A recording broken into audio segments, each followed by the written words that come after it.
এই তুই আমার দিকে চেহারা লুকাইতেছিস কেন? তুমি তো সারাদিন কুফার নজরে পড়ে থাকো, তাই তোমার এই চেহারাটা দেখলে যাতে আমার কুফা না লাগে। তোর কি টানে?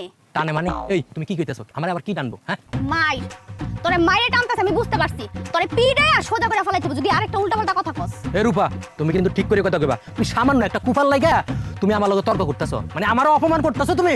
এই কুফা কি? হ্যাঁ তুমি জানো কি হইছে আমার লগে? আমার চাকরি তো 12টা বেজে গেছে।